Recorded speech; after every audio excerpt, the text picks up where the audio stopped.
प्रभु को महिमा मिले। प्रभु की बड़ी दया है कि प्रभु ने और भी एक दिन हमारे आयु में जोड़ दिया और प्रभु का समय भी रहना भक्तों के लिए कितना अच्छा है। वास्तव में आज तक प्रभु ने हमें उसकी पंखों तले अच्छा चरवा के नयन चढ़ाया, हर एक दुख मुसीबतों से बचाया। आज भी कितने लोग मौसम के कारण कई प्रकार का बीमारी का गुलाम बन करके इस तरह से उड़ नहीं पा रहा है, कई तकलीफ में गुजर रहा है। उसका बीच में प्रभु ने हमें अच्छा स्वास्थ्य दिया, तो हम प्रभु से कितना हमारा आभारी होना चाहिए। बहुत बड़ी बात है प्रिय। चारों तरफ हम देखता है लोग बहुत संकट में है, दुख में है, निराशा में है, बहुत भयंकर भयंकर बातें हैं। तो प्रभु को धन्यवाद है। तो आज भी हम लोगों को इस रीति में एक छोटा झुंड होकर के उपवास प्रार्थना में एकत्रित होने के लिए प्रभु ने कृपा दिया। आज थोड़ी समय के मनन के लिए एक वचन पढ़ेंगे। पहला थिस्सलुनीकियों उसका 5 अध्याय, उसका 16, 17, 18 वचन। पहला थिस्सलुनीकियों उसका 5 अध्याय, उसका 16, 17, 18 वचन। सदा आनंदित रहो, निरंतर प्रार्थना में लगे रहो, हर बात में धन्यवाद करो, क्योंकि तुम्हारे लिए मसीह यीशु में परमेश्वर की यही इच्छा है। देखा कितना बड़ी बात है। मतलब यीशु मसीह में हमारे प्रति स्वर्गीय पिता का इच्छा हमेशा आनंदित रहो है। हमेशा आज भी आनंदित है कि नहीं? जरूर। हम प्रभु की उपस्थिति में है तो बहुत ही आनंदित है ना। प्रभु ने हमें स्वर्ग का आनंद दिया है। ये दुनिया से मिलने वाला आनंद नहीं, खत्म होने वाला आनंद नहीं, हमेशा हमारा उमड़ कर बहने वाला आनंद, ऐसा आनंद प्रभु ने दिया है ना। और पवित्र आत्मा पाए हुए लोगों का आत्मा का बल आनंद है, आत्मा का बल में वो आनंद है। कितना बड़ी बात है। तो लेकिन उसके बीच में एक शब्द आया, निरंतर प्रार्थना करो। तो आज हम प्रार्थना में है तो हम वही शब्द को आज ज्यादा जोर दे करके सीखेंगे, क्योंकि निरंतर प्रार्थना करो। प्रभु की इच्छा है हम निरंतर प्रार्थना करें, है ना। तो हम लोग निरंतर प्रार्थना कर पाते हैं क्या? कई बार लोगों को क्या लगता है कि प्रार्थना बोलेगा तो जब भी हमको जरूरत है तो मांगना, उसको प्रार्थना समझता है। ऐसा है क्या? नहीं, बहुत लोग वही समझता है अभी हम क्या हमेशा प्रार्थना करने का, अभी हमको कोई जरूरत ही नहीं, जब जरूरत आएगा तब प्रार्थना करेगा। ऐसा है क्या? नहीं प्रियो। इसका मतलब क्या है कि उन्होंने प्रार्थना का सच्चा अर्थ को नहीं जाना। तो सबसे बड़ी बात क्या है ना, परमेश्वर के साथ का संगति है प्रार्थना। प्रार्थना क्या है? परमेश्वर के साथ का संगति। इसका मतलब हम प्रार्थना नहीं करना सोचने का मतलब प्रभु के साथ का संगति छोड़ दिया। कितना गंभीर गुण है? प्रभु के साथ का संगति को ही प्रार्थना बोलते हैं। अरे तो वो बात को अगर नहीं जानेगा तो है। कई बार लोग क्या सोचता है, ऐसा मांगते रहेगा, मिलते रहेगा तब प्रार्थना होता है। ऐसा नहीं, प्रभु का साथ का संगति को प्रार्थना बोलते हैं। एक व्यक्ति को, पवित्र लोगों को, सबको जानना चाहिए मैं यदि प्रभु के संगति में है तो मैं प्रार्थना जीवन में है ना। एक महान पदवी हो अपने जीवन में हमारे लिए मिला हुआ एक बड़ा पदवी है। मतलब अभी कई बार आपको मालूम है, आज सवेरे हम प्रार्थना में आरंभ किया, प्रार्थना में आरंभ किया, जो भी प्रभु की ओर देखा, एक मुस्कुराहट भी दिया, उसको प्रभु का बहुतायत से अनुग्रह मिल गया। प्रभु बोलते हैं आज का दिन जीने का सारा अनुग्रह मैं तुझे देता हूं, क्योंकि तूने मेरी ओर देख करके मुस्कुराया। सवेरे उठ करके मुस्कुराया कि नहीं है? या आप निराश होकर के क्या प्रभु अच्छा नींद भी नहीं दिया, ऐसा कपड़े नहीं क्या? नहीं है ना, नींद दिया है ना। अरे कई लोगों को मतलब नींद का गोली खाने के बाद में भी नींद नहीं आता, और तो प्रभु ने हमें कितना सुंदर नींद दिया और प्रभु ने हमें सुबह जगाया। तो हमें बहुत आभारी होकर के, क्योंकि हम रात को प्रार्थना करके प्रभु को सौंप दिया था, इसलिए प्रभु ने हमें सुखदायक निद्रा दिया। तो उसके प्रति हमें धन्यवाद के साथ हम उठ करके प्रभु की ओर देखता है। प्रभु कल रात को मैंने नींद से सोने से पहले आपको उपकारों के लिए धन्यवाद दिया था, और आज सवेरे आपने मुझे बहुत आनंद के साथ उठने का मौका दिया। मैं आपको बहुत धन्यवाद देता है। इतना देते ही आप प्रभु को प्रभु मुझे आज जीने के लिए अनुग्रह देने के लिए प्रार्थना करने की जरूरत नहीं। प्रभु मतलब आपका प्रभु की ओर दृष्टि करने पर ही प्रभु आभारी होकर के वो अनुग्रह देता है। ये सच्चा मसीह जीवन है ना, एक सच्चा प्रार्थना जीवन, निरंतर हम प्रभु की ओर देखते हुए चलने वाला जीवन है। आज बहुत लोग ऐसा बातों के बारे में अनजान है। मैं आपको बताना चाहता हूँ, हमारे जीवन में मतलब हर प्रार्थना में हमारे जीवन हम जब प्रार्थना करता है ना, यीशु मसीह की प्रार्थना को याद रखना। यीशु मसीह की गेत्सेमनी बाग में वो जब प्रभु से पिता से प्रार्थना करने के टाइम पर एक बात उड़ा कर कहा। कई बार क्या होता है ना, हम लोग कुछ बात को बोलते हैं कि प्रभु मुझे ये देना ही होगा, ऐसे नहीं। हर एक बातों में वाम एक शब्द इस्तेमाल करना। कौन सा शब्द मालूम है? जब वो मत्ती की सुसमाचार उसका 26 अध्याय का 39 वचन, मात्यु में 2 बार बोलना है, आप लोग जो नया लोग हैं उनको लिखने के लिए। मात्यु चैप्टर 26 verse 13 है। फिर वह थोड़ा आगे बढ़कर मुंह के बल गिरा और यह प्रार्थना की, हे मेरे पिता, यदि हो सके तो यह कटोरा मेरे से टल जाए, तो भी जैसा मैं चाहता हूँ, मैं चाहता हूँ वैसा नहीं। देखा पिता, मेरा इच्छा मैंने आपको बताया, लेकिन वैसा ही होना जरूरी नहीं। मेरा इच्छा नहीं पिता, तेरी इच्छा, तेरी इच्छा। आपने कितने लोगों ने अपनी प्रार्थना में ये बात कहा है? हमने कितनी प्रार्थना में प्रभु मेरा ये जरूरत है, मुझे चाहिए, लेकिन मेरा इच्छा नहीं, तेरी इच्छा। कितने लोगों ने बोला? आप प्रार्थना को थोड़ा सा फर्क हो, आप एक अकेला स्वभाव में है, मतलब जो भी मांगता है मुझे देना है, नहीं मिला तो निराश दुखी, ऐसा कभी नहीं होना चाहिए। हम लोग शायद जानता नहीं मैं क्या मांग रहा है, और उससे शायद क्या दिक्कत होगा ये भी नहीं जानता है ना। लेकिन मैं एक बात आपको बताना चाहता हूँ, मतलब प्रभु कई बातें हमें देता नहीं। क्यों नहीं देता? क्योंकि उससे हमें नुकसान है, हम प्रभु को छोड़ देगा।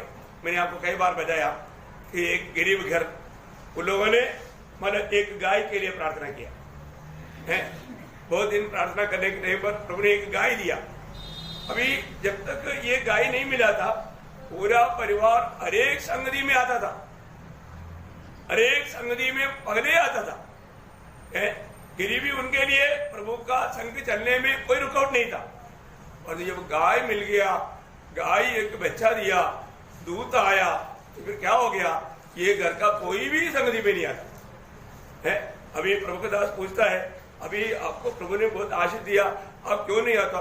क्या प्रभु का दास, गाय के लिए चारा लाने के लिए जाना है, घास लाना है, दूसरा बच्चे लोग उसको गोबर निकालता है, उसको नहलाना है, दूसरा बच्चा उसको दूध निकाल करके उसको मतलब भेजने के लिए जाना है, टाइम नहीं। देखा, प्रभु ने आशीष दिया, वो आशीष के पीछे आशीष देने वाला प्रभु को भूल गया। अभी प्रभु के लिए टाइम नहीं। देखा है? तो ऐसा लोगों को प्रभु गाय देगा? प्रभु को मालूम है इसको अगर गाय देगा तो ये मुझसे बढ़कर के गाय को प्रभु बनाएगा, इसलिए प्रभु नहीं देगा। तो प्रियो, प्रार्थना कोई मैजिक नहीं है। कई लोग प्रार्थना को एक मैजिक समझता है, मैं प्रार्थना किया बस हो गया। नहीं नहीं प्रियो, ये सब हमारा धोखा की बात है।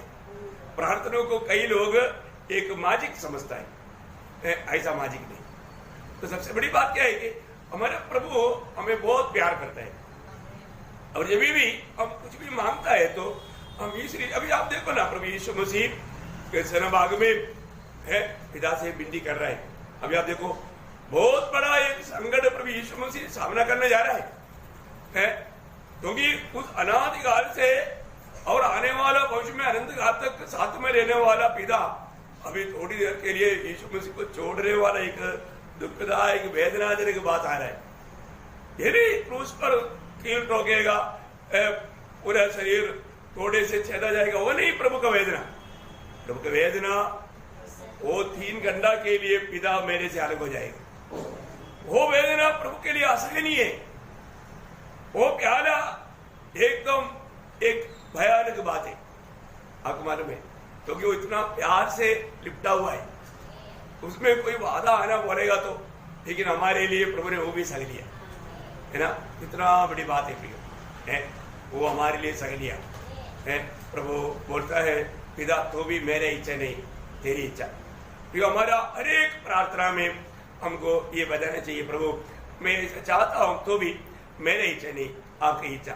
आप कभी भी ऐसा मतलब प्रार्थना करता है तो ये शब्द इस्तेमाल करना कभी नहीं भूलना। मैं कई बार और तो लोगों को बोलता हूँ आप कैसा है, हमें ठीक है, ऐसे नहीं बोलना, प्रभु का अनुग्रह से ठीक है। क्या है? प्रभु का अनुग्रह से ठीक है। क्योंकि प्रियो हमारा जो भी अवस्था है वो अवस्था में प्रभु ने देखा। देखो अभी प्रेषित पौलुस का वो शब्द आपको याद होगा, पहला कोरिन्थी 15 अध्याय का 10वां वचन का शुरुआत।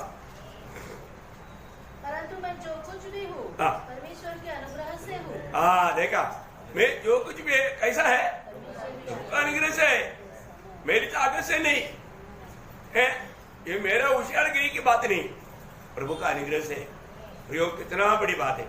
मैं आपको बताना चाहता हूँ हमको हमारे जीवन में हर बात में प्रभु को महिमा देने वाला एक स्वभाव चाहिए। कोई भी बात हमारे होठों से निकलता है उसमें प्रभु का महिमा होना चाहिए। प्रभु ने बोला ना खाओ पियो कुछ भी करो प्रभु का महिमा के लिए करो। खाना पीना तक हमारा उसका मतलब क्या है कि हमारा हर एक बात हमारा प्रभु का महिमा के लिए होना चाहिए, क्योंकि हम प्रभु का महिमा के लिए सृजावन हो गए। हमारे से जो भी बात होगा तो प्रार्थना में भी प्रभु का महिमा होना चाहिए ना। वो महिमा तब होगा जब हम प्रभु का इच्छा के लिए बात को छोड़ देता, प्रभु की इच्छा के लिए बात को छोड़ देता। जब अगर हम प्रार्थना नहीं करता तो मालूम है आपको मालूम है बड़ा एक अवकाश को हम नष्ट कर देता है। हमें प्रार्थना करना चाहिए, प्रार्थना करना जरूरी बात है। अभी जब मत्ती के सुसमाचार में उसका 7 अध्याय उसका 7 से 11 तक का वचनों में मैथ्यू चैप्टर 7 वर्स 7 to 11 मांगो तो तुम्हें दिया जाएगा, ढूंढो तो तुम पाओगे, खटखटाओ तो तुम्हारे लिए खोला जाएगा। क्योंकि जो कोई मांगता है उसे मिलता है, और जो ढूंढता है वह पाता है, और जो खटखटाता है उसके लिए खोला जाएगा। तुम्हें से ऐसा कौन मनुष्य है यदि उसका पुत्र उससे रोटी मांगे तो वह उसे पत्थर दे, या मछली मांगे तो उसे सांप दे? अतः जब तुम बुरे होकर अपने बच्चों को अच्छी वस्तुएं देना जानते हो तो तुम्हारा स्वर्गीय पिता अपने मांगने वालों को अच्छी वस्तुएं क्यों न देगा। देखा इसका मतलब क्या है प्रियो, हमारे जीवन में बहुत से बार हम कई बात को खो देता है। कारण क्या है? हम प्रार्थना ही नहीं करता। हमें प्रार्थना करना चाहिए। यहाँ पर जो हर एक शब्द है ना कंटिन्यूस टेंस है, तुम प्रार्थना करते रहना। वो शुरुआत का 7 बजे वापस पढ़ना, मांगो तो तुम्हें दिया जाएगा, मांगते रहो तो तुम्हें देते रहेगा, मांगते रहो तुम्हें देखते रहेगा। बोले कि मतलब हमें मांगते रहना, हम प्रार्थना करते रहना, खटखटाते रहो तुम्हें खोलते रहेगा, तुम्हारे लिए खोलते रहेगा, ढूंढते रहो तुम पाते रहेगा, ऐसे शब्द है। तो बहुत बड़ी बात क्या है कि हमारे जीवन में प्रभु बोलता है कि क्या एक बच्चा अपने बाप से रोटी मांगेगा तो पत्थर देगा क्या? नहीं। देखा, मछली मांगेगा तो उनको सांप देगा क्या? नहीं। जब तुम बुरा होकर के देखा, भला एक ही है, प्रभु है। प्रभु कभी भी बुरा नहीं करता। अब तो जब तू बुरा होकर के तू इतना भले काम करते हैं तो फिर भला परमेश्वर बुरा करेगा क्या? कभी नहीं।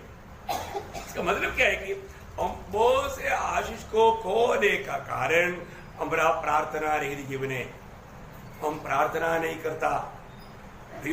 मैं आपको पिछले दिनों में बहुत बार प्रार्थना के ऊपर बहुत बातें बताया, आज भी कुछ नया बात बताएगा। तो सबसे बड़ी बात है कि प्रार्थना जीवन का गौरव सब पवित्र लोग जानना चाहिए। हमें प्रार्थना रहना।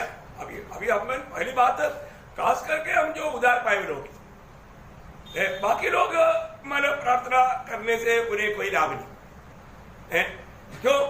क्योंकि वो पिता से नहीं प्रार्थना कर रहा, और तो हम किससे प्रार्थना कर रहे हैं? पिता से। देखा, पिता से। बहुत बड़ी बात है हमारे जीवन में। हमारा जीवन में अगर हमने अब्बा पिता कहलाने वाला पुत्रत्व की आत्मा पाया है या नया जन्म पाया है तो हमारा प्रार्थना का पक्का उत्तर है वो पिता कभी भी अनसुनी नहीं करेगा। लेकिन कुछ बातें हैं प्रभु में होने पर भी मैं आपको बताऊंगा। आपके मन में एक प्रार्थना करने वाले व्यक्ति, प्रार्थना में क्या क्या होना चाहिए, है ना। प्रार्थना में पहली बात, हमारा प्रार्थना में स्तुति होना चाहिए, है ना। प्रभु का प्रभु का स्तुति करना चाहिए, क्योंकि हमने प्रभु से बहुत उपकार पाया है। प्रार्थना में हमारा पाप अगर गिनती हुआ है, क्योंकि ऐसा कई गिनती होता है, तो क्योंकि हमारे जीवन में हमसे कई गिनती होता है, तो हमें वो कबूल करना चाहिए। प्रार्थना में प्रभु मेरे जीवन में ऐसा गिनती हुआ, ये बात का कबूली, ये सब प्रार्थना में होना चाहिए। बहुत लोग अपना प्रार्थना में अपनी गिनती को भी कबूल नहीं करता, गिनती को छिपाता है, वो भी एक धोखा है। प्रार्थना में सिर्फ स्तुति करना ही काफी नहीं, प्रार्थना में अपने गिनतियों को कबूल करना, इतना ही नहीं, प्रभु से पाया हुआ हर एक उपकार के लिए धन्यवाद देना, प्रभु से पाया हुआ उपकार के लिए धन्यवाद देना, और हम दूसरों के लिए मध्यस्थी करना। प्रार्थना सिर्फ अपनी जरूरतों को बोलना इतना काफी नहीं, हम दूसरों के लिए मध्यस्थी करना ना, एक सच्चा नम्र स्वभाव के साथ, अपने आप को दीन करते हुए, वो फरीसी के जैसा घमंडी होकर के अपने आप से प्रार्थना करने वाला धोखा में नहीं गिरना, बहुत बड़ी बात है।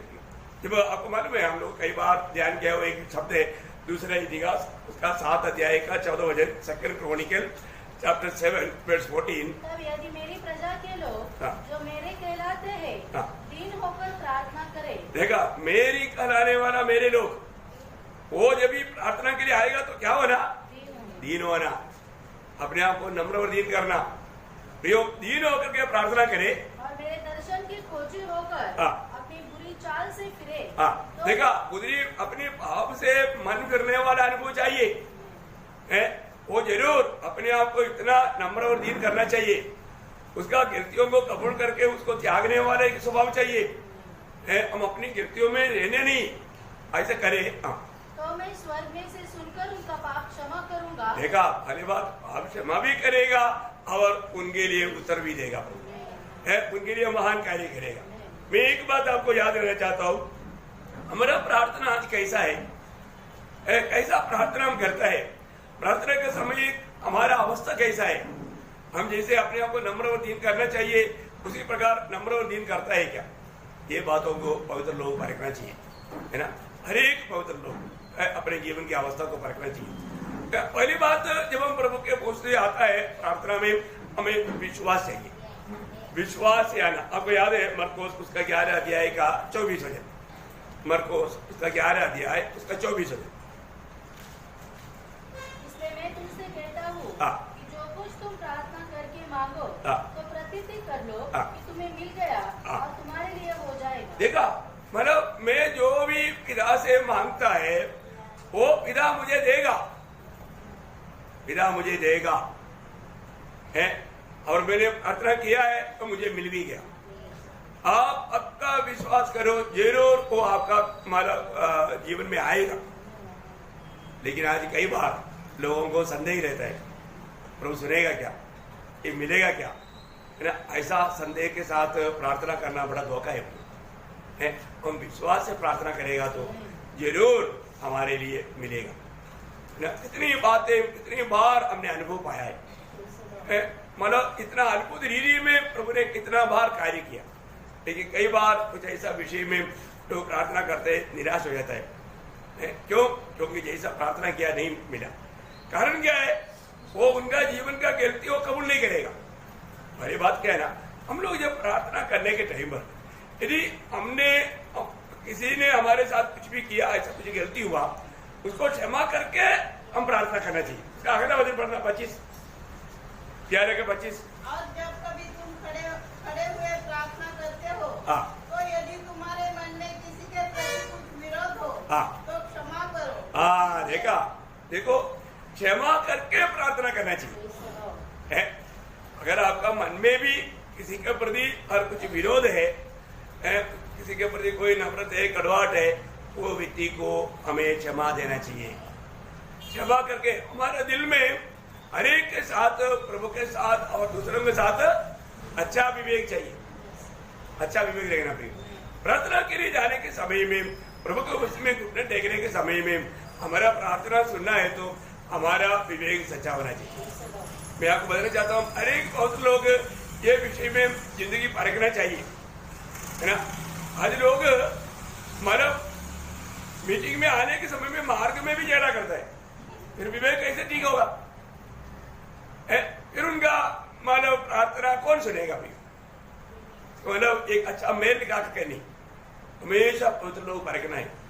ये सिर्फ प्रार्थना का टाइम नहीं, हमेशा। जब आपको याद है जब प्रेरित पौलुस का गवाही है ना, प्रेरितों का 24 अध्याय का 16 वचन, इससे मैं आप भी यत्न करता हूँ कि परमेश्वर की ओर और मनुष्य की ओर मेरा विवेक सदा निर्दोष रहे। हाँ देखा, ये वचन वाले आपको याद है, फिर भी मैं इसलिए पढ़ाता हूँ, आप लोग हमेशा स्मरण में रहे।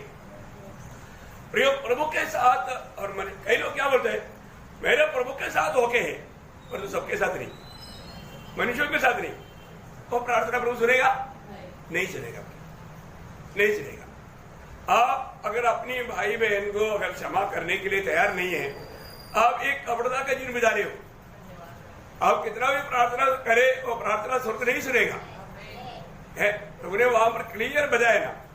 इसलिए आज बहुत लोगों का जीवन में एक बड़ा कमी, वो दूसरे की अपराधों को क्षमा करने के लिए उनका मन में तैयारी नहीं, उनके दिल में तैयारी नहीं। ये बहुत बड़ा धोखा है। प्रभु ने साफ साफ बताया है, आपको मालूम है, प्रभु सिखाए वो प्रार्थना शिष्यों का प्रार्थना में तक, जैसा मैं मेरी अपराधियों को पाप क्षमा करता हूं, ऐसे तुम मेरा पापों को क्षमा कर। ऐसा है मतलब हम क्षमा दूसरे को दिया है, तभी हम क्षमा मतलब प्रभु से भी मांगने का योग्य। देखा, अरे तो हम दूसरे को क्षमा देने के लिए तैयार नहीं और हमें क्षमा मिलना चाहिए, ये बात, ये प्रार्थना स्वर्ग नहीं सुनेगी। क्या प्रभु का सरल व्यवस्था है? कोई मतलब दिक्कत वाला बात है क्या? कुछ दिक्कत वाला बात नहीं, ये सब करने में बहुत आसानी बात है। इसका मतलब क्या है कि ये भी हम प्रार्थना करता है, पहली बात हमें विश्वास होना चाहिए, दूसरी बात हमें दूसरे को क्षमा किया होना चाहिए, तीसरी बात क्या है कि हम प्रभु की राहों पर होना चाहिए, प्रभु के वचनों पर होना चाहिए, है ना। जब पहला यूहन्ना उसका 3 अध्याय का 22 वचन, पहला यूहन्ना 1 John chapter 3 verse 72। और जो कुछ हम मांगते हैं वो हमें उससे मिलता है, क्योंकि हम उसकी आज्ञाओं को मानते हैं। हाँ देखा, क्योंकि हम उसका आज्ञाओं को मानते हैं। बहुत बड़ी बात है। प्रभु की आज्ञाओं को मानने वाला व्यक्ति का प्रार्थना को प्रभु कभी भी अनसुनी नहीं करेगा। फिर है कितना मूल्यवान बात है। प्रभु की बातों को नहीं मानेगा तो उनका प्रार्थना तक तो प्रभु को घृणा है। आपको मालूम है ना, नीति वचन में 28 का 9 में क्या लिखा?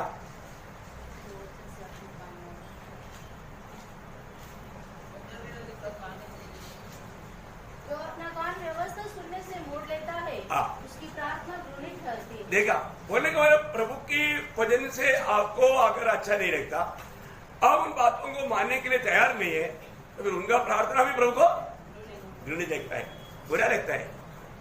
देखा, हर एक बातों में कितना अच्छा व्यवस्था प्रभु ने दिया है। देखो, हम प्रभु को मुस्लिम में जाने के समय में हमें याद मिल रहा है, तो मैं प्रभु का बात मान करके प्रभु का दिल को आनंदित करता हूँ। ऐसा एक गवाही हमारे अंदर चाहिए है। मैं प्रभु से विनती करेगा तो मेरा प्रभु सुनेगा। तो प्रभु ने एक सुंदर एक व्यवस्था या वचन प्रभु ने यूहन्ना 15 का 7 में दिया। आपको मालूम है यूहन्ना 15 अध्याय का 7 वचन क्या है? मुझ में बने रहो और मेरा वचन तुम में बना रहे। देखा, तुम मुझ में बने रहो और मेरा वचन तुझ में बना रहे, तो जो चाहो मांगो, जो भी तुम चाहते है मांगो, वो तुम्हारे लिए हो जाएगा। क्या मतलब इतना फ्री। हाँ मुझे बताओ, एक प्रार्थना करने वाला व्यक्ति, उसको इतना यकीन करना है मैं प्रभु में है क्या, और प्रभु का वचन मुझ में है क्या। आप कुछ भी मांगो, आप कुछ भी मांगे, बोलने का मतलब आप 2 बोतल विस्की मांगेगा क्या? नहीं है ना। प्रभु में रहने वाला व्यक्ति कभी विस्की मतलब शराब वगैरह मांग सकता है क्या? नहीं, कभी नहीं। प्रभु तेरे लिए कष्ट सहने के लिए मुझे और भी बार दे दो बोलेगा, प्रभु तुरंत देगा, क्योंकि वो प्रभु का महिमा के लिए। नहीं समझा? आप फालतू ऐसा कोई चीज मांगेगा ही नहीं।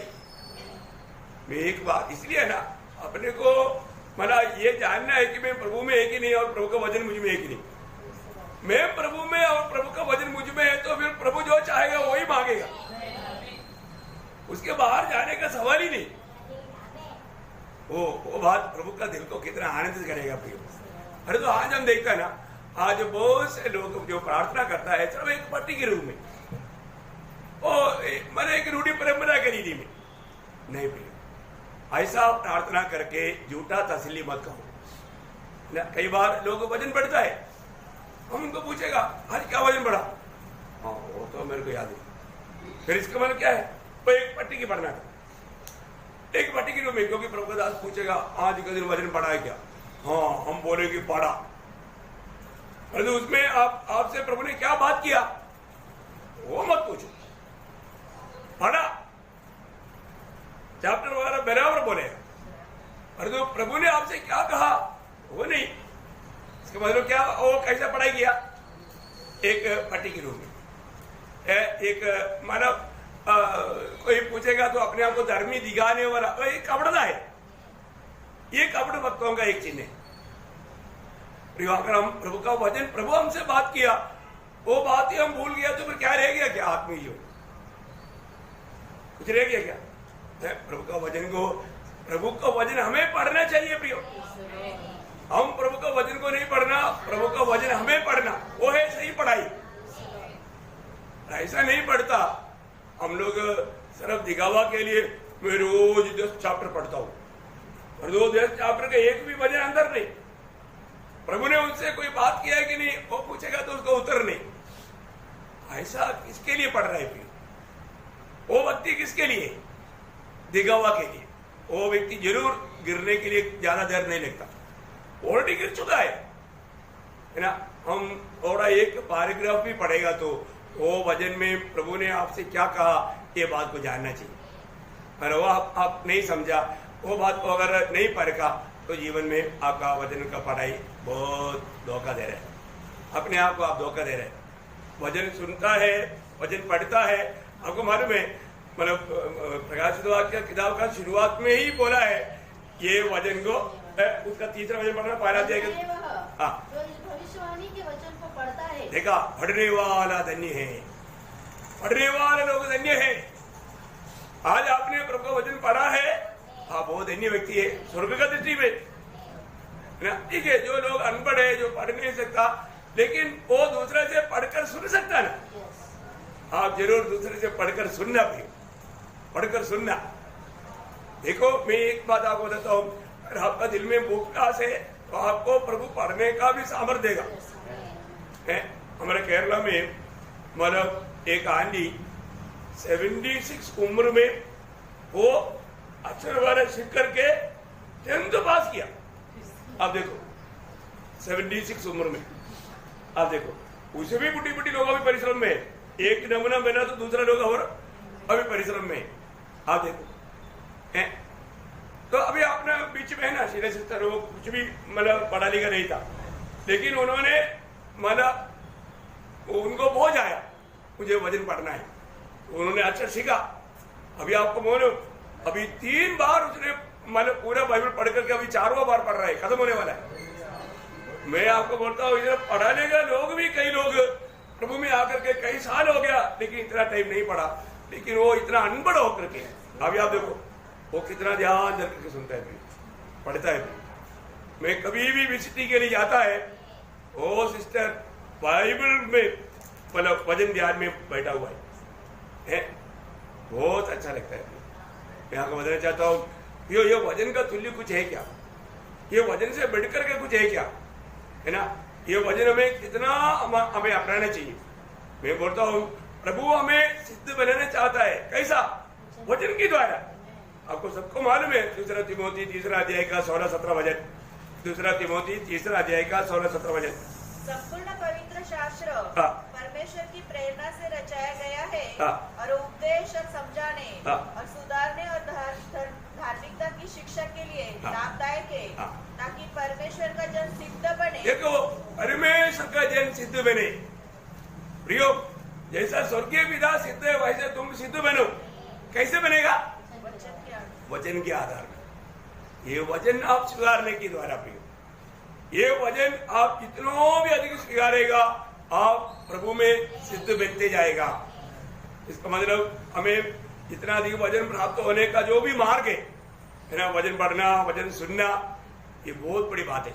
मैं आपको बोलना चाहता हूँ इससे बड़ा बात है ही नहीं, इससे बड़ा बात है ही नहीं।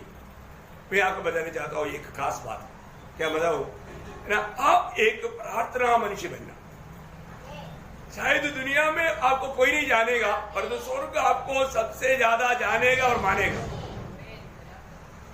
आज मैं पिछले दिनों में बहुत बार प्रार्थना के ऊपर बहुत बातें पवित्र आत्मा ने जो भी बताया आपको सिखाया, लेकिन फिर भी पवित्र लोगों का प्रार्थना जीवन कहाँ तक उन्नति पाया मुझे नहीं मालूम। लेकिन आज मैं आपको एक खास बात बताना चाहता हूं, आप एक प्रार्थना मनुष्य बनो। आपको मालूम है प्रेरित लोगों ने अपनी सेवकाई में दो बात में बहुत बड़ा गौर दिया। क्या था? जब प्रेरितों का काम उसका 6 अध्याय का 4 वचन, प्रेरितों 6 का 4। परंतु हम तो प्रार्थना में और वचन की सेवा में लगे रहेंगे। देखा, हम लगे रहेगा दो बातों में। किन बातों में? प्रार्थना और वचन की सेवा। देखा है, बाकी और बातों में जाने के लिए प्रभु का दासों के लिए टाइम कहा, बहुत बड़ी बात है। मैं इसलिए कई बार ज्यादा विजिटिंग में नहीं आता, विजिटिंग में आता था, लेकिन मैं आपको बताना चाहता हूँ मुझे ज्यादा प्रभु ने बोझ दिया पियो, ज्यादा से ज्यादा प्रार्थना में और वचन में है। क्योंकि मंडली को हर प्रकार मसीह में सिद्ध करने के लिए वचन का ज्यादा प्रकाश पाना जरूरी है, और वो प्रकाश मिलने के लिए प्रार्थना जरूरी है। प्रार्थना बिना वचन की प्रकाश मिलेगा नहीं, वचन का सेवकाई तक नहीं होता। मुझे मालूम है पवित्र लोग मेरे लिए प्रार्थना कर रहा है, इसलिए प्रभु इतना प्रकाश मिल दे रहा है। बहुत बड़ी बात है। मैं आपको बताना चाहता हूँ, देखो जो भी हम बाइबल में संपूर्ण रीति में परखेगा तो सबसे बड़ी बात दुनिया में एक प्रार्थना मनुष्य करके देखा हुआ, एक प्रार्थना मनुष्य प्रभु यीशु मसीह है। वो बात मैं आपको थोड़ा आखिरी में बताऊंगा। लेकिन जो पुराना नियम में भी है ना, प्रभु के साथ नाता जोड़ा हुआ या प्रभु ने महान नीति में इस्तेमाल किया हुआ लोगों में बहुत से लोग माने सब प्रार्थना मनुष्य। उसमें मतलब हम कई बार कई लोगों के बारे में देखा। मैं नेहमिया के बारे में 2-3 कुछ बात आपको बताना चाहूंगा। नेहमिया एक प्रार्थना मनुष्य था। वो हर वक्त में अपनी दुख में, संकट में, सब जरूरतों में भी वो प्रभु के उपस्थिति में जाकर घुटने टेकता था। वो एक प्रार्थना मनुष्य था। नेहमिया का किताब निकालिए, उसका 5 अध्याय का 4 वचन थोड़ा पढ़ना। ये बात सुनते ही मैं बैठकर रोने लगा और कितने दिन तक विलाप करता और स्वर्ग के परमेश्वर के सम्मुख उपवास करता और यह कहकर प्रार्थना करता रहा। मैं ऐसा प्रार्थना करता रहा, क्योंकि यरूशलेम के बारे में जब सुनने में आया प्रभु के दास का दिल टूट गया। आज मैं एक बात आपको बताना चाहता हूं, आपको कुछ दिखता है क्या? मंडली की अवस्था, मंडली की अवस्था कैसा है? जैसे होना चाहिए वैसा है क्या? नहीं है। फिर भी कितने लोग रोता है, कितने लोग इसके लिए रोता है। यो मंडली कैसा सोनादार होना चाहिए, मंडली कैसा प्रभु के लिए ज्वलनदार होना चाहिए, मंडली कैसा चमकदार होना चाहिए, मंडली कैसा प्रभु के लिए इतना इस्तेमाल योग्य होना चाहिए, है क्या? आज खास करके कोरोना भी आने के बाद में अभी आउटरीच की बात बोलता ही नहीं। पहले हम लोग संडे सारे लोग मिलकर के आउटरीच चलेंगे बोलेगा तो बहुत खुशी था। अभी आउटरीच की बात ही मत बोलो। देखो प्रियो, हमारे जीवन में आज मंडली की अवस्था नहीं, प्रभु पहले से भी 72 रीति में, क्योंकि आपका आगमन निकट है। सभी लोग प्रभु के लिए जुलन मन के साथ प्रभु की सेवा में बढ़ना चाहिए। इस बात की अपेक्षा में कितने लोग होता है? दुखदायक ऐसा अवस्था देख करके लोग कितना रोना चाहिए। अभी यरूशलेम की अवस्था सुना हुआ, नेहमिया रोने लगा, गिड़गिड़ाने लगा। टूटा हुआ दिल के साथ विनती करने लगा। देखो उसका 6 वचन पढ़ना, कोई पहला देगा 6 वचन। तू कान लगाए हाँ। और आंखें खोले रह, हाँ। कि जो प्रार्थना मैं तेरा दास इस समय तेरे दास इस्राएलियों के लिए दिन रात कहता रहता हूँ। देखो बाप रे, अब देखो प्रभु मैं तेरी दास दिन रात प्रार्थना करते रहता हूँ। देखो मैं आपको बताना चाहता हूँ प्रियो, हमारे जीवन में दिन रात प्रार्थना करने वाला स्वभाव है क्या? आप सोचो, एक प्रार्थना मनुष्य, एक सच्चा प्रार्थना मनुष्य को प्रभु ढूंढता है प्रियो, प्रभु का दिल तड़पता है। सचमुच में प्रभु की उपस्थिति में रहकर के ऐसा प्रार्थना करने वाला मिले, ऐसा लोगों को प्रभु कभी भी नहीं छोड़ेगा। प्रभु वो व्यक्ति जो कहेगा प्रभु ऐसा करेगा, ये बात है। अगर हम एक सच्चा प्रार्थना मनुष्य है तो अपन जो भी कहे प्रभु वैसा करेगा। आप देखो वो एक प्रार्थना मनुष्य के लिए एक बहुत बड़ा क्रेडिट है, बहुत बड़ा एक लूट है ना। कोई नहम्याह 2:4 पढ़ना। राजा ने मुझसे पूछा, फिर तू क्या मांगता है? तब मैंने स्वर्ग के परमेश्वर से प्रार्थना करके राजा से कहा। देखा, राजा पूछेगा तो भी उत्तर कब देता? प्रार्थना के बाद में। देखा, हमारे हर एक बातों में हम जवाब अपनी तरफ से नहीं देना भी, प्रार्थना करके पवित्र आत्मा से अगुवाई पा करके प्रभु का वाणी सुन करके प्रभु का इच्छा जान करके वो मांगना। देखा नहम्याह का खूबी देखो, राजा पूछ लिया तो अभी जो पसंद है मनमानी में मांगे, ऐसा किया नहीं किया, मनमानी में नहीं मांगा प्रियो। एक प्रभु का दिल पाया हुआ एक प्रभु का भक्त कभी भी चलो मौका मिल गया तो आने दे, ऐसा नहीं सोचेगा प्रियो, है ऐसा नहीं सोचेगा। प्रभु को पूछ करके प्रभु जो बोलेगा वैसा करेगा। इतना अच्छी बात है ना। उसका 4 अध्याय का 4 वचन पढ़ना, नहम्याह 4:4। हे हमारे परमेश्वर, सुन ले कि हमारा अपमान हो रहा है, और उनका किया हुआ अपमान उन्हीं से सिर पर लौटा दे, और उन्हें बंधुआई के देश में लुटवा दे। देखो मतलब बहुत बड़ी बात क्या है कि उनकी अवस्था को देख करके उसे छुटकारा पाने के लिए वो विनती कर रहे हैं। देखा, भक्त का विनती प्रभु अनसुनी नहीं करेगा। उसका 9 वचन पढ़ना। परंतु हम लोगों ने अपने परमेश्वर से प्रार्थना की और उनके डर के मारे उनके विरुद्ध दिन रात के पहरुए ठहरा दिए। देखिए, प्रभु से प्रार्थना किया, प्रभु की प्रार्थना का उत्तर में प्रभु ने क्या किया? वहां पर पहरुए खड़ा करने के लिए अगुवाई किया। हर एक बातों में प्रभु को पूछकर करना भी, हर एक बात में वो प्रभु की ओर देखता था, प्रार्थना करता था। उसका 5 अध्याय का 19 वचन, नहम्याह का किताब से है इसलिए मैं नाम नहीं बोल रहा है। 5:19। हे मेरे परमेश्वर, जो कुछ मैंने इस प्रजा के लिए किया है, उसे तू मेरे हित के लिए स्मरण रख। देखा, बहुत बड़ी बात है। हम दूसरे लोगों के लिए प्रभु की महिमा के लिए जो कार्य करता है वो भी प्रभु स्मरण करके हमारी भलाई में प्रभु कार्य करने लायक कि हमारे जीवन में कृत्य होना चाहिए। प्रेज़ द लॉर्ड, बहुत बड़ी बात है, क्योंकि प्रभु हमारा हर एक कामों को देखता है। आपको मालूम है जब इब्रानियों में ऐसे एक शब्द है, ये किताब से अलग ही जा रहा है एक शब्द पढ़ने के लिए, उसका 6 अध्याय के 10 वचन, इब्रानियों 6 अध्याय के 10 वचन। परमेश्वर अन्यायी नहीं, परमेश्वर अन्यायी नहीं, तुम्हारे काम और उस प्रेम को भूल जाए जो तुमने उसके नाम के लिए इस रीति से दिखाया, पवित्र लोगों की सेवा की और कर भी रहे।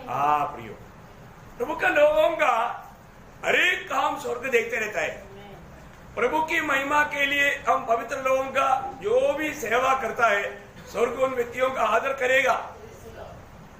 अभी नहम्याह ने लोगों के लिए जो भी कार्य किया, प्रभु के चुने हुए लोगों के लिए कार्य किया, प्रभु नहम्याह का भलाई के लिए स्मरण करने के लिए नहम्याह विनती करता है और करेगा भी। उसका 6 अध्याय का 14 वचन पढ़ना, नहम्याह में वापस आना है। तोबिया, संबलत और नोआदिया, नबिया और अन्य जितने नबी मुझे डराना चाहते थे, उन सबके ऐसे ऐसे कामों की सुधि रख। देखा, मतलब नेहम्या प्रभु के काम के लिए जब आगे आया वहां पर विरोधी भी खड़ा हो गया है। वो नेहम्या उनके साथ लड़ने नहीं गया, नेहम्या प्रभु से विनती किया, प्रभु हमारा दुश्मन का कार्यों को आप देखता है ना। जब हमारा शुरुआत का मंडली को भी जब सतावट आया, सतावट सामना करने के लिए मंडली के पास कोई ताकत नहीं, लेकिन उन्होंने भी क्या किया था, हाँ प्रेरितों काम में उसका 4 अध्याय उसका 30 और 31 वचन पढ़ रहा।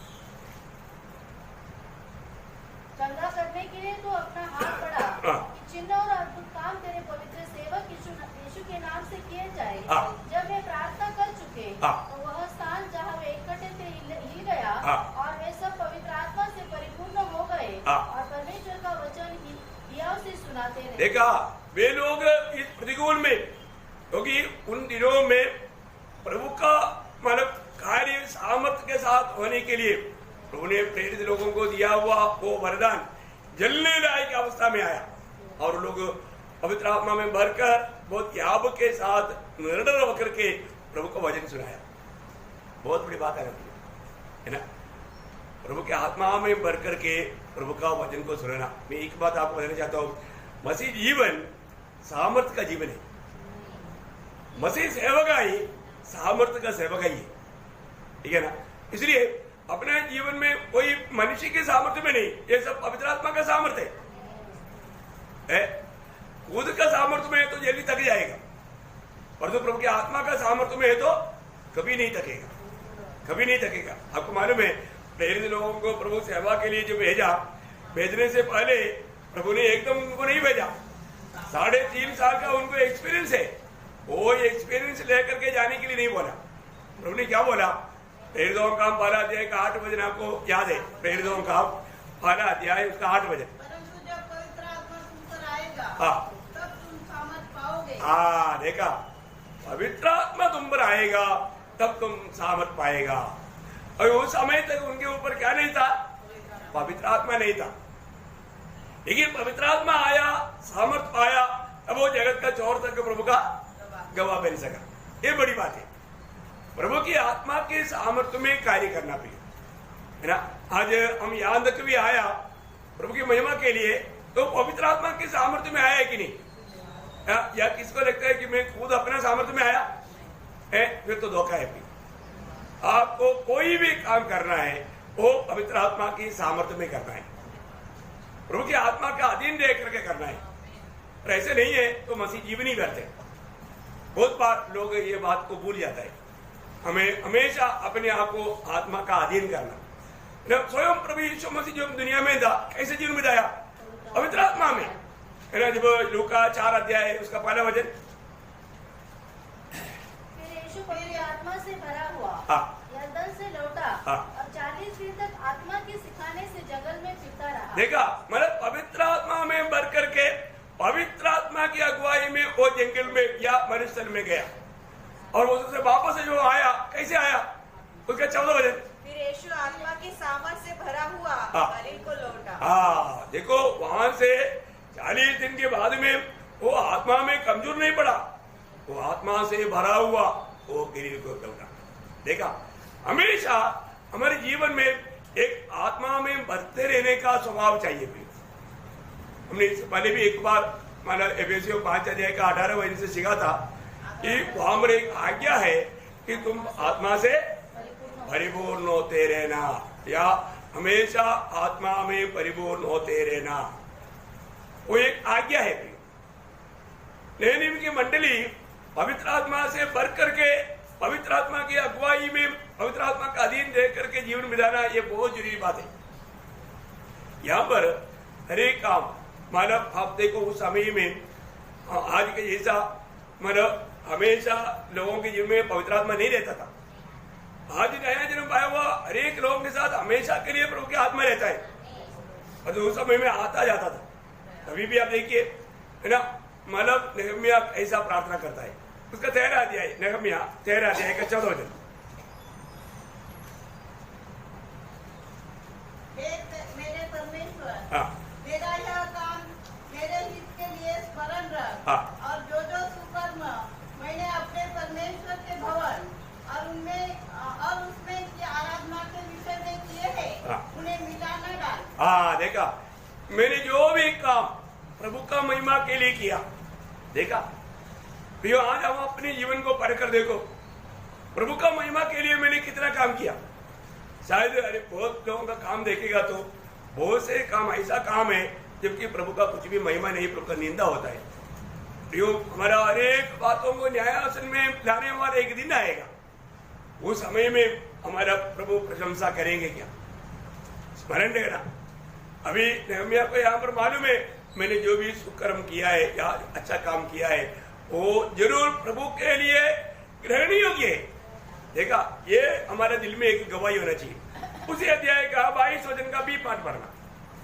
हे मेरे परमेश्वर, मेरे हित के लिए यह भी स्मरण रख और अपनी बड़ी करुणा के अनुसार मुझ पर तरस खा। देखा, बोलने का अर्थ क्या है प्रियो? प्रभु के प्रति वो जलन मन देख करके प्रभु के लोगों के लिए वो प्रार्थना विनती करते हुए, उनके लिए पिछवाई का कार्य करते हुए प्रभु का दिल को आनंद करता था। ये सारे बात प्रभु हमारे लिए भलाई में गिनेगा। बहुत बड़ी बात है।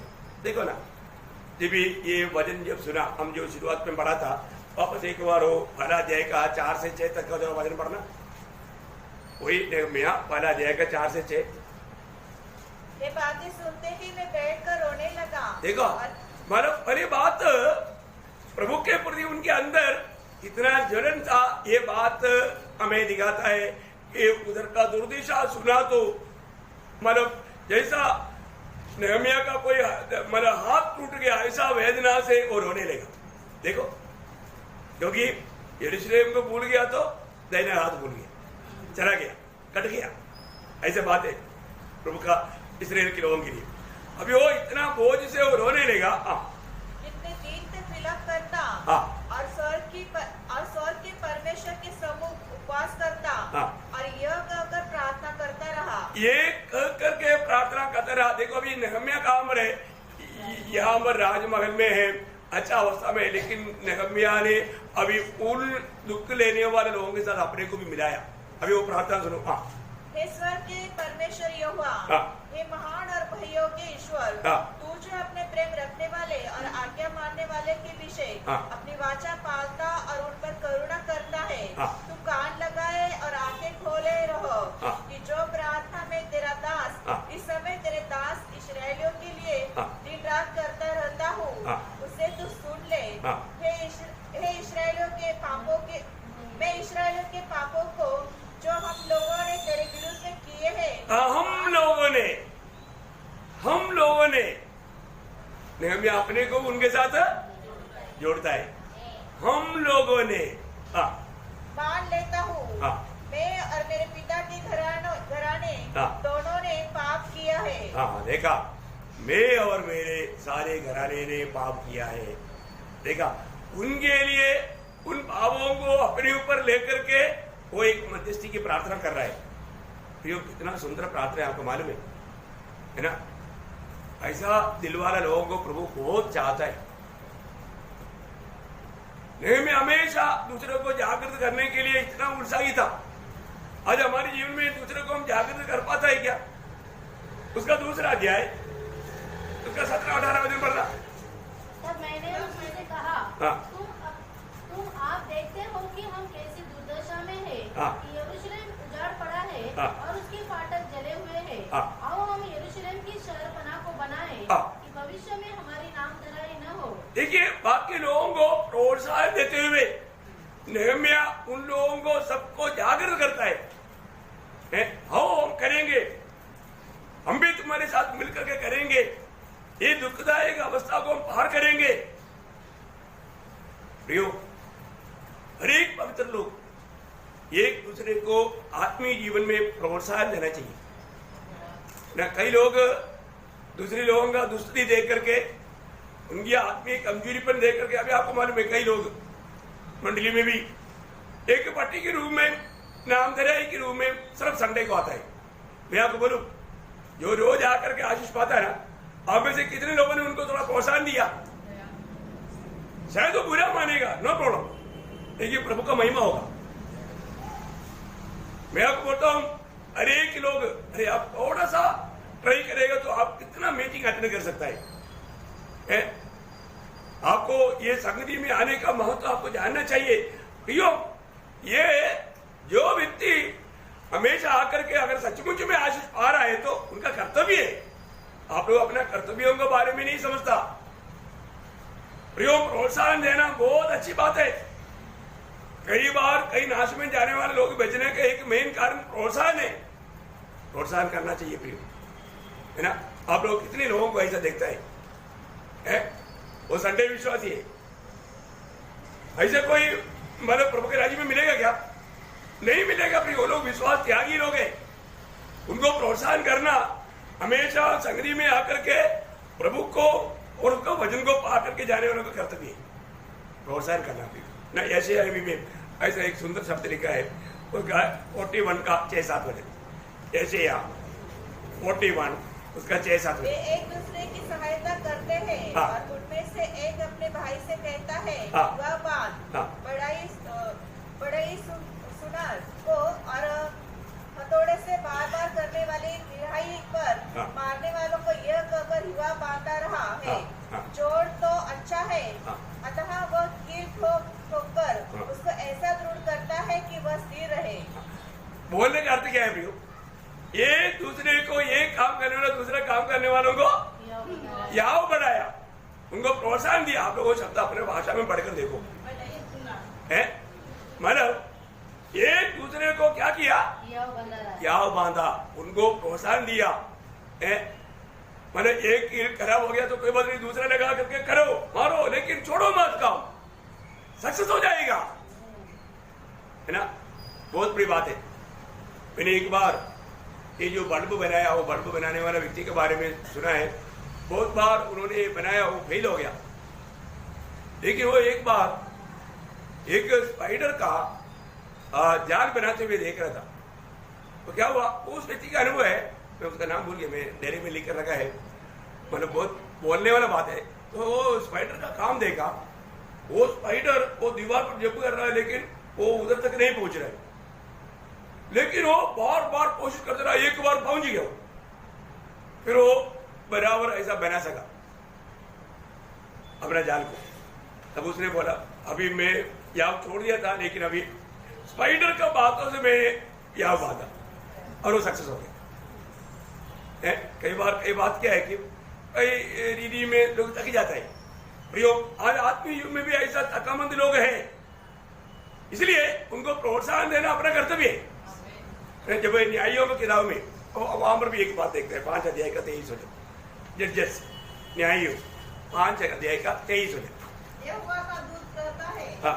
कि मरद को शाप दो, हाँ। उसके निवासियों को भारी शाप दो, हाँ। क्योंकि वे यहोवा की सहायता करने को, हाँ। शूरवीरों के विरुद्ध यहोवा की सहायता करने को न आए। ना आया, प्रभु की सहायता करने के लिए नहीं आया, वे लोग श्राप ही पाएगा। प्रियो, प्रभु के लिए प्रभु का कार्य करने में उत्साही बनना प्रियो। देखा इतना शक्ति ज्यादा भी नहीं है, आज प्रभु का काम करने के लिए प्रोत्साहन देता है, लेकिन फिर भी लोग वो प्रोत्साहनों को मन तुच्छ कर देता है। कितना दुखदायी बात है।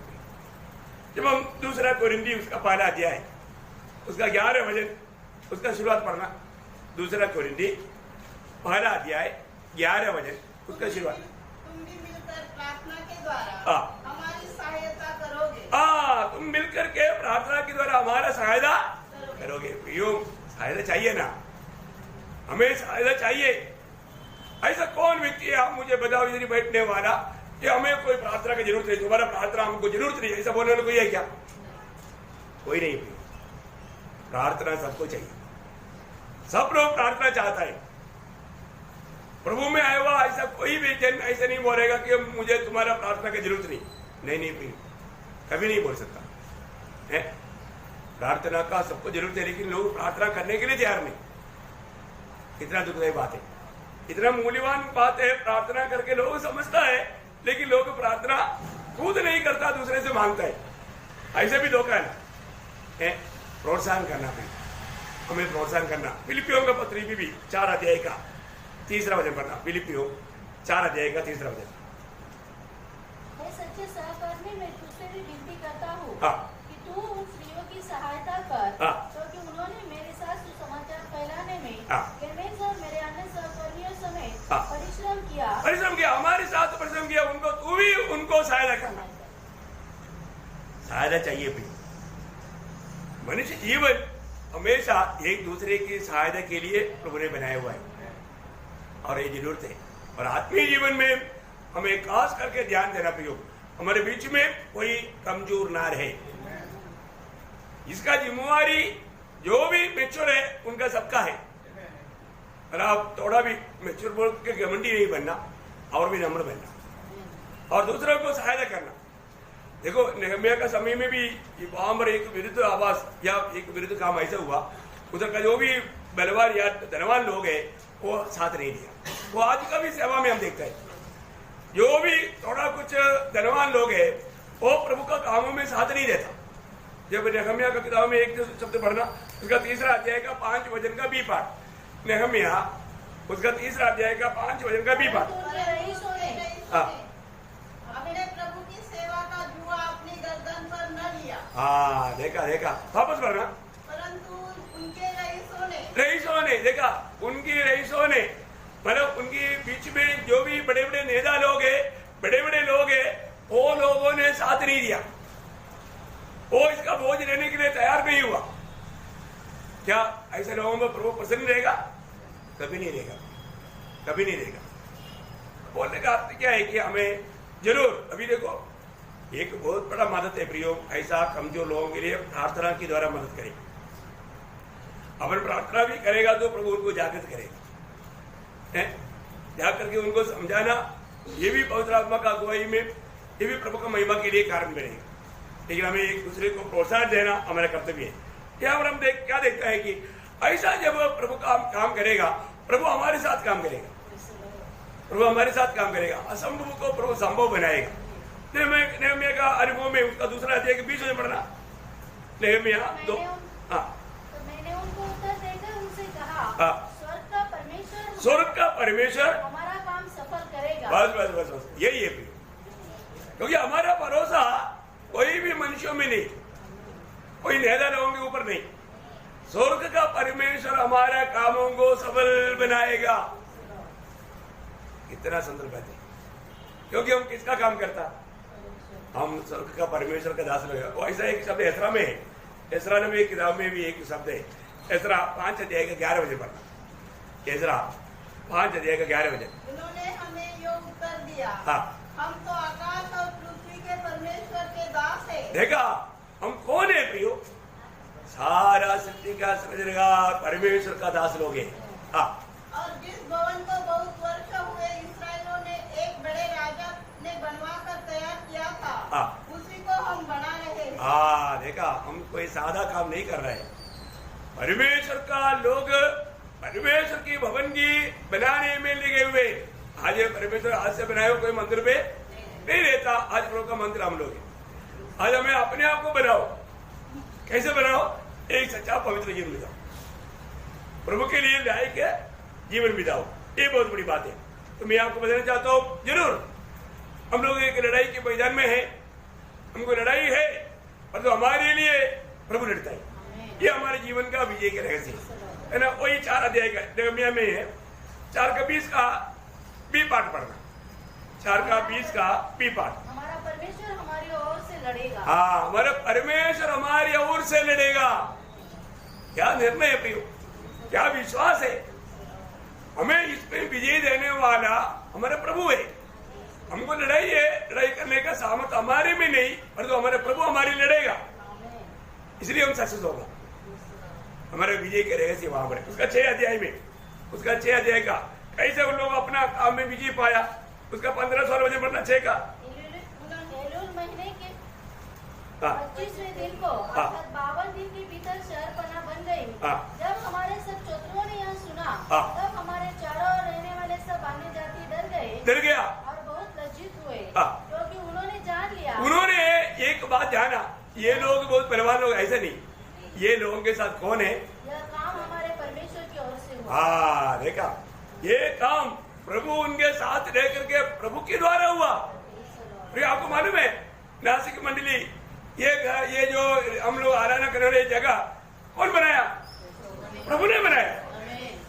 ये देश का सब लोग गवाही देता है ना। समय समय पर प्रभु बारिश बरसाता था, कोई पानी डालने की जरूरत नहीं पड़ा। हर एक बातों में प्रभु साथ रहा। इधर से कोई एक ईंट भी चोरी नहीं हुआ। कौन किया? इधर कोई पहरेदार नहीं था। कौन किया?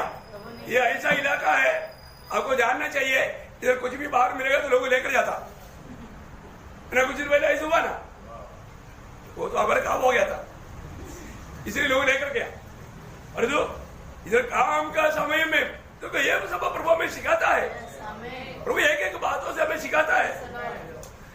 ये तो कुछ दुर्लक्ष किया इसलिए धोखा हुआ, मतलब प्रभु का काम करने के बीच में कुछ भी, किस लिए एक टेम्पो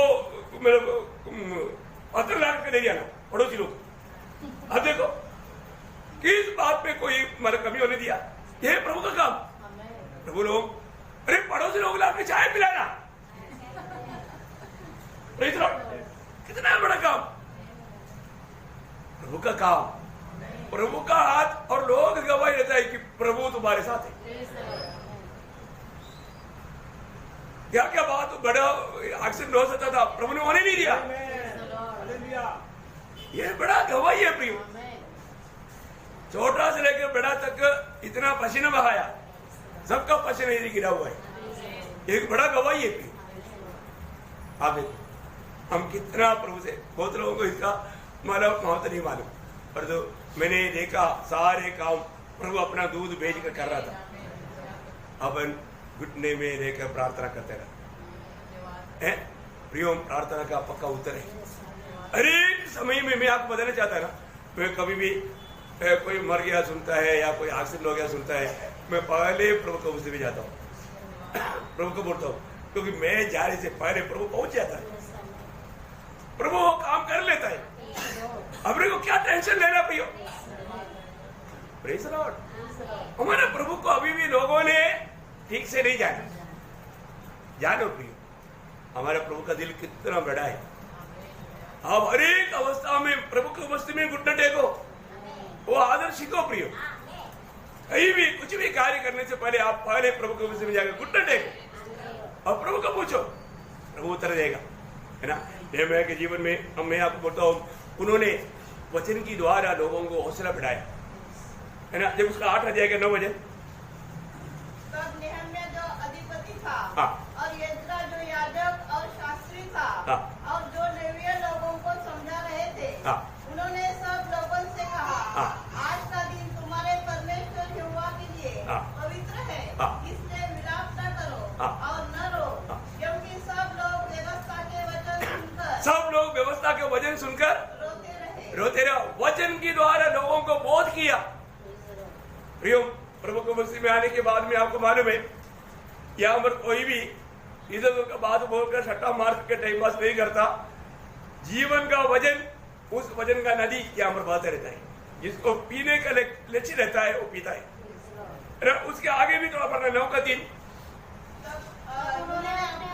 2, 3 दोनों पढ़ लिएगा, 2 और 3 पढ़ लिएगा। तब इस्राएल के वंश के लोग सब अन्य जाति लोगों से अलग हो गए, और खड़े होकर अपने अपने पापों और अपने पुरखाओं के अधर्म के कामों को मान लिया। तब उन्होंने अपने अपने स्थान पर खड़े होकर दिन के एक पहर तक अपने परमेश्वर यहोवा की व्यवस्था की पुस्तक पढ़ते, और एक और पहर अपने पापों को मानते और अपने परमेश्वर यहोवा का दंडवत करते रहे। हाँ प्रियो, एक बात इसका मतलब क्या मालूम है? एक प्रार्थना जैसा, मतलब प्रार्थना के साथ अगर वचन सुनाएगा तो इतना अधिक रूपांतर करने वाला और कोई व्यवस्था है ही नहीं। बहुत बड़ी बात है, प्रभु का वचन हमें रूपांतर करता ही है। आज बहुत लोग वचन सुनने के टाइम पर अपना मन को कठोर करता है, लेकिन वचन रूपांतर करता है। वचन सुनने के बाद में यदि हमारे जीवन नहीं बदलता, इसका मतलब वो व्यक्ति ने वचन को सुना ही नहीं, वचन को सुना ही नहीं। मैं एक बात आपको बताना चाहता हूँ, मुझे बहुत पहले भी मैंने कई बार लोगों को बताया है। आप लोग जो हर एक मीटिंग में है ना, थोड़ा 10 मिनट पहले आओ और 5 मिनट आप लोग जो 2-3 लोग आपको जो मनपसंद के लोग हैं, क्योंकि लोगों का ऐसा भी रहता है, उनको लेकर के आना, इकट्ठा होकर के 2 मिनट से प्रार्थना करें। क्या करना है? प्रभु आज वचन का वेद खोल दे, आज आपका दास को बोलने का अधिक अनुग्रह देना और हमारा हरेक का दिल जान करके आप बात करना। अब एक छोटा एक मन होकर के थोड़ा सा प्रार्थना करके फिर आप प्रभु एक को आपने एक मतलब संगति शुरू होने से पहले एक सेवकाई भी किया और उसका पूरा लाभ किसको मिलेगा? आपको मिलेगा और प्रभु का ज्यादा महिमा हो जाएगा। ये बात मैं इससे पहले भी कई बार बताया, कुछ दिन लोगों ने किया, लोग तक किया होगा। इधर क्या है, एक किक मारना पड़ता है, गाड़ी जब तक धक्का नहीं मारेगा तो उधर ही रुकेगा, ऐसी बात है। लेकिन मैं आपको बोलता हूँ ये दर्शन लोगों में नहीं है तो दुख लगता है। मैं आपको बताता हूँ प्रियो, आप थोड़ा 10 मिनट मीटिंग से पहले आकर के 2-3 लोग, ज्यादा लोगों की जरूरत नहीं, 2-3 लोग इकट्ठा करके एक छोटा प्रार्थना करना। क्या करना? अब जब पड़ोसियों के पत्री में पढ़कर देखो ना, 4 अध्याय, उसका 3-4 वचन। और इसके साथ ही साथ हमारे लिए भी प्रार्थना करते रहो। हमारे लिए प्रार्थना करते रहो। प्रभु का दास मंडली से विनती कर रहा है, हमारे प्रार्थना करते रहो। क्यों प्रार्थना करना, किस लिए करना? परमेश्वर हमारे लिए वचन सुनाने का ऐसा द्वार खोल दे कि हम मसीह के उस भेद का वर्णन कर सके जिसके कारण मैं कैद में हूँ। बस मैं उस भेदों को बता सके। वचन का उस भेदों को बताने के लिए क्या करना चाहिए? प्रार्थना करो। क्या आपको अच्छा नहीं लगता है? प्रियो, वचन का प्रचार तक करने के लिए, प्रभु का दास के लिए प्रार्थना करना वचन सुनने वाला पवित्र लोगों का एक कर्तव्य है। लेकिन कितने लोगों ने इसका जिम्मेवारी को समझा है? मैं आग्रह करता हूं, अभी देखो ज्यादा लोग नहीं है, लेकिन आने वाले दिनों में हर एक मीटिंग में आप थोड़ा जल्दी आकर के देखो। ये सब आनंद काल आपको मालूम है ना, आज हम लोग जब भी मतलब मिलता है तो हम लोग क्या है, अनंतता का बात करता है। ये छोटा सा जीवन, कितना दिन का है प्रियो? आप 100 साल सोच लो, 100 साल कोई नहीं जाएगा, अभी जल्दी जल्दी मरने वाला है और उससे पहले प्रभु आने वाला भी है, जाने वाला भी है। देखिए ये छोटा सा जीवन, अनंतता, नो एंड, उसके लिए लाभ बनाना है। आप सोचो, और उसका जो भी है अभी पाना है प्रियो, अभी पाना। अभी आपने आपका मूल्यवान समय को खो दिया तो फिर चांस मिलेगा? आपका एक सेकंड मूल्यवान, एक सेकंड जो प्रभु की आलोचना आप प्राप्त करते हैं ना, उसको बहुत मूल्यवान जान करके उसको अमल करें। उसका बड़ा प्रतिफल आनंदता के लिए आपको मिलेगा, और बना रहने वाला प्रतिफल है। बहुत खास बात है, बहुत खास बात है। इसलिए अभी प्रभु हमको ये बात किसके द्वारा मैंने बताएगा? प्रभु के दास के द्वारा। इसके लिए क्या करना चाहिए? कई लोगों को जेलसी है, प्रभु का दास कहीं आसमान में उड़ जाएगा, तो ऐसा नहीं होगा। एफएससी 6 अध्याय के 20 वचन पढ़ रहा, एफएससी 6 अध्याय के 20 वचन। जिसके लिए मैं जंजीर से पकड़ा राजदूत, और मेरे लिए भी कि मुझे बोलने के समय ऐसा प्रबल वचन दिया जाए। देखा, मुझे बोलने का समय ऐसा प्रबल वचन मुझे प्रभु देने के लिए आप लोग प्रार्थना करो। 19 है, आपका 19 है। अब विषय को समझ गया ना? 18, 19, आप लोग 18, 19, 20 तीनों वचन पढ़ो। बात क्या है प्रियो? प्रभु के दास, प्रभु की इस प्रबल वचन को आप तक पहुंचाने के लिए आपका प्रार्थना का जरूरत है। आप कोई कथा कहानी सुनने के लिए या किसी का कोई सामर्थ्य का कोई बात सुनने के लिए आया क्या? नहीं, आपका ये प्रार्थना का उत्तर आपको मिल रहा है। आप उसके लिए एक तैयारी मन के साथ आकर के प्रार्थना करना है। ये पवित्र लोगों के लिए, मतलब पौलुस जैसा इतना आत्मा में भरा हुआ व्यक्ति का प्रार्थना का इतना गौरव है, तो अपना जैसा कमजोर व्यक्ति का क्या होगा भी है? आप देखो कितनी बड़ी बात है। इसलिए वो बार बार जब पहला थिस्सलुनीकियों 5 अध्याय 25 वचन में भी थिस्सलुनीकियों मंडली से भी वो बोलता है, पहला थिस्सलुनीकियों 5 अध्याय का 25 वचन। ये भाइयों हमारे लिए प्रार्थना करो। क्या हमारे नासिक की मंडली के मेरा प्रिय भाई बहनों है, हमारे लिए प्रार्थना करो, मेरे लिए प्रार्थना करो। आपकी प्रार्थना का मुझे बहुत जरूरत है। आपको मालूम है, एक प्रार्थना करने वाला एक व्यक्ति इतना महत्वपूर्ण है। अभी इस्राएल में ऐसा एक प्रार्थना मनुष्य था जिसका नाम है शमूएल है। उसका नाम का अर्थ ही प्रार्थना का उत्तर है, और वो एक पक्का प्रार्थना मनुष्य था। इस्राएल लोग बार बार आकर के उससे एक विनती करता था, क्योंकि उसको मालूम है शमूएल का प्रार्थना व्यर्थ नहीं जाएगा। इसलिए समस्या आने के टाइम पर तुरंत इस्राएल के लोग बाहर करके आकर के शमूएल से एक विनती करता है। क्या विनती करता मालूम है? पहले शमूएल उसके 7 अध्याय का 8 वचन। और इस्राएलियों ने शमूएल से कहा, हमारे लिए हमारे परमेश्वर यहोवा की दुहाई देना न छोड़, जिससे वह हमको पलिश्तियों के हाथ से बचाए। देखा, हमारे लिए प्रार्थना करना ना छोड़ना, दुश्मन से प्रभु में छुड़ाने के लिए हे शमूएल तेरा प्रार्थना हमारे लिए हमेशा बना रहे। देखा, आपको मालूम है पवित्र लोगों का प्रार्थना कितने लोगों के लिए छुटकारा का कारण बनाए, कितना लोगों के लिए छुटकारा का कारण बनाती है। इसलिए प्रार्थना जीवन हमेशा प्रभु को दावीद का जीवन का विजय करे, इससे हर बात तुम्हें वो प्रभु से पूछता था। इसलिए दावीद ने क्या बोला जब 16 वचन संगीता का 8 वचन, मैंने यहोवा को निरंतर अपने सन्मुख रखा है। प्रियो, ये है सच्चा बात। प्रभु को निरंतर अपना सन्मुख रहने का अर्थ क्या है? मैं प्रभु से हमेशा संपर्क में हूं। मानव को निरंतर प्रार्थना का एक अनुभव को बताता है ना। हमारा यीशु मसीह ऐसे कैसे था? निरंतर पिता प्रभु के साथ रहता था। क्यों? जब यूहन्ना 8 अध्याय उसका 29 वचन, यूहन्ना का सुसमाचार 8 अध्याय का 29। मेरा भेजने वाला मेरे साथ है, उसने मुझे अकेला नहीं छोड़ा। देखा, उसने मुझे अकेला नहीं छोड़ा, क्योंकि मैं सर्वदा वही काम करता हूँ जिससे वह प्रसन्न होता है। देखा प्रियो, बोलने का अर्थ क्या है? प्रभु को सदा साथ में लेकर के चलना, पिता को साथ में लेकर के चला।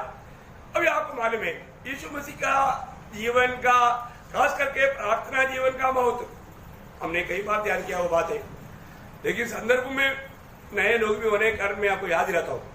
यीशु मसीह का जीवन का आरंभ प्रार्थना में होता था, है ना। तो मरकुस का सुसमाचार 12 अध्याय का 35 वचन,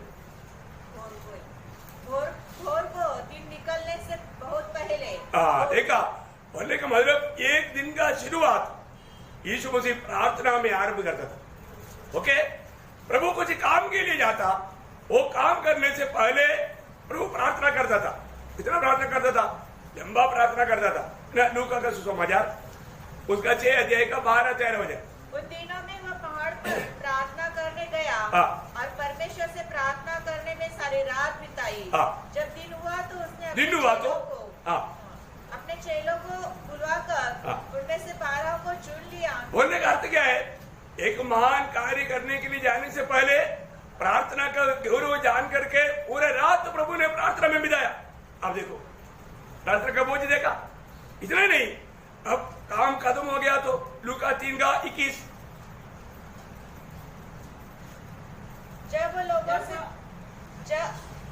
जब सब लोगों ने बपतिस्मा लिया और यीशु भी बपतिस्मा लेकर प्रार्थना कर। मतलब काम होने के बाद में क्या किया?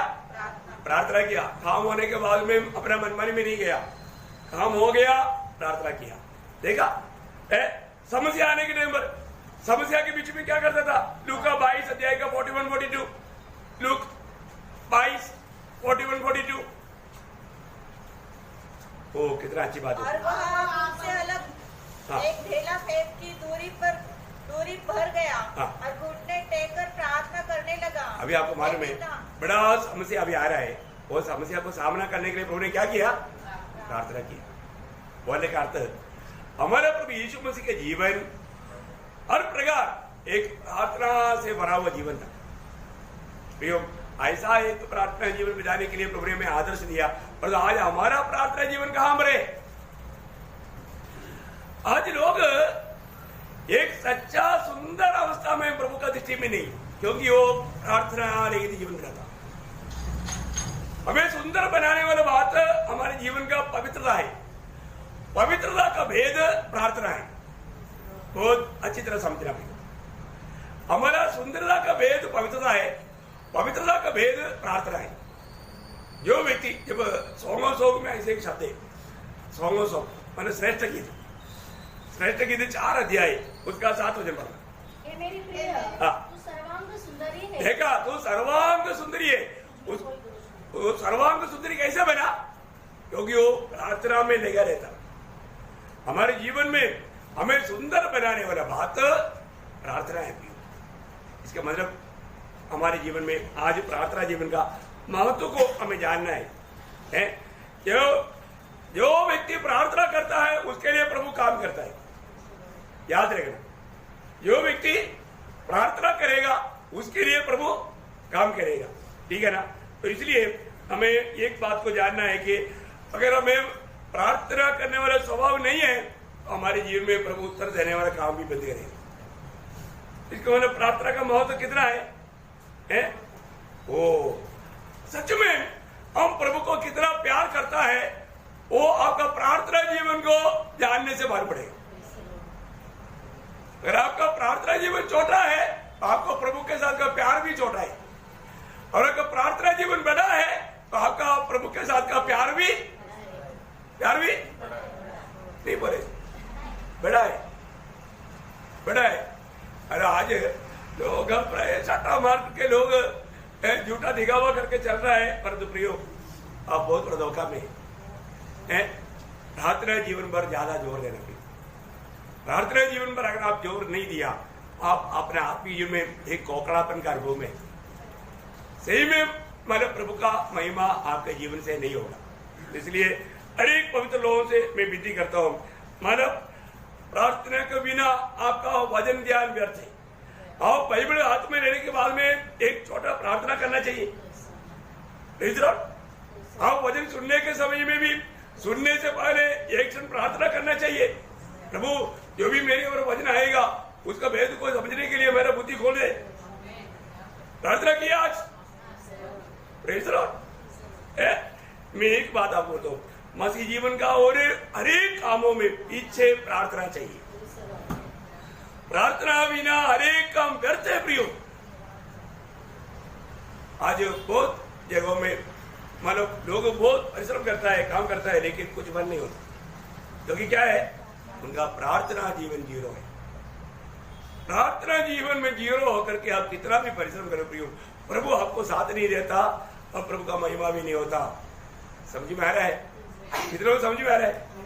Praise Lord. मैं आशा करता हूँ आपको थोड़ा कुछ समझ में आ रहा है करके। तो एक प्रभु ने हमें एक सच्चा पवित्र जीवन के लिए बुलाया। पवित्र जीवन का अर्थ ही प्रार्थनामय जीवन है। पवित्र जीवन का अर्थ ही प्रार्थनामय जीवन। समझ में आया? आपका मतलब आपको समझ में आ गया कि आपका पवित्र जीवन कहां पर है? क्योंकि प्रार्थना जीवन जीरो में तो पवित्र जीवन भी जीरो में। प्रभु कहां पर महिमा लेगा? वो व्यक्ति से प्रभु कहां पर महिमा लेगा? क्योंकि पवित्र जीवन बिताना है तो प्रार्थना करना है, प्रार्थना करना है तो पवित्र जीवन बिताना है। ये दोनों मिलकर के चलता है।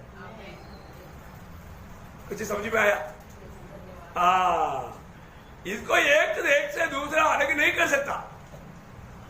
आप एक सच में प्रभु का उद्धार पाए व्यक्ति है तो आपका जीवन में एक निरंतर प्रार्थना का स्वभाव रहेगा।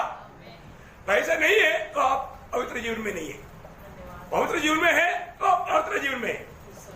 ये प्रभु का मानव वचन का एक महत्व। तो इसलिए मानव मैं एक बात आपको बताना चाहता हूँ, हरेक लोग मानव प्रार्थना में पूरा दिल की गहराई से जो प्रार्थना नहीं आता वो भी स्वर्ग में नहीं पहुंचता। प्रभु देखता है एक हृदय की गहराई से आ रहा है क्या? हृदय की गहराई से आने वाला प्रार्थना स्वर्ग में पहुंचेगा, है ना? इसलिए हमारा प्रार्थना एक भी व्यर्थ ना जाने देना ये हमारा कर्तव्य है। इसलिए मानव एक एक समय में जो हम लोग प्रार्थना जीवन में हमारा मानव इतनी मनुष्य किस रीति में तैयार हो रहा है ये बात को अच्छी तरह परखना ये बहुत बड़ी बात है। एक आखिरी एक शब्द पढ़ करके मैं समाप्त करना चाहूंगा। दूसरा पत्रोस उसका 3रा अध्याय का 12 वचन। दूसरा पत्रोस उसका 3रा अध्याय का 12 वचन। और परमेश्वर के उस दिन की बाट इस रीति जोड़ना चाहिए। देखा उस प्रभु की आगमन का वो दिन का भारतीय कैसे होना चाहिए, देखो। हाँ, और उसके जल्द आने के लिए कैसे यत्न करना चाहिए। उसकी जल्द आने के लिए हमें कैसे यत्न करना चाहिए। जिसके कारण आकाश हाँ। आग से पिघल जाएंगे। हाँ। और आकाश के गण बहुत ही तप्त होकर गल जाएंगे। हाँ, देखिए भाई, बोलने का अर्थ क्या है कि हमें प्रभु की आगमन के लिए कैसा एक पवित्र जीवन बिताना चाहिए, भक्ति का जीवन बिताना चाहिए। 11 से पढ़ना। जबकि ये वस्तुएं इसी रीति से पिघलने वाली है। हाँ। तो तुम्हें पवित्र चाल चलन और भक्ति में कैसा मनुष्य होना चाहिए। हाँ, वो था मेरा बात, वो 11 आपका। ओके, तो देखो कैसा भक्ति होना, कैसा पवित्र जीवन होना चाहिए, हम प्रभु के आगमन के लिए कैसा रीति में तैयार रहना चाहिए। हमें इस बातों में तैयार करने वाला बात क्या है, प्रार्थना है। प्रार्थना है तो हमारा पवित्र जीवन है, सच्चा भक्ति है। प्रार्थना नहीं है, पवित्र जीवन भी नहीं, आपका व्यर्थ भक्ति है, व्यर्थ भक्ति, उसका रिजल्ट व्यर्थ होगा। मैं आशा करता हूँ थोड़ा कुछ बात आपको समझा होगा। प्रार्थना का भेद कितना गहरा है, आप लोग अपने आप को परखो। मैं एक बात आपको बताकर खत्म करूंगा, पर आज हमारे जीवन में मैं एक प्रार्थना मनुष्य है क्या, प्रार्थना जीवन मेरा कैसा है। सिर्फ हम जरूरत मांगने वाला बात है प्रार्थना, ऐसा समझा है तो आप बहुत धोखा में है ना। एक सच्चा मनुष्य प्रार्थना जीवन बिताता है वो हमेशा प्रभु का संपर्क में रहता है, प्रभु के साथ रहने वाला जीवन को प्रार्थना जीवन बोलता है। तो कितना अच्छी बात है ना। जितने लोग ये वचन को समझ गया, क्योंकि थोड़ा इतना हल्का बात नहीं, बहुत गहरी बातें था, आपने समझ गया तो बहुत अच्छी बात है। क्योंकि फिर आत्मा में रहेगा तभी आत्मा उसका गहराई में आपको जाने देगा और समझने देगा। तो प्रभु ये वचन के द्वारा सबसे बात किया है, प्रभु को सारा महिमा देता हूँ। आमीन।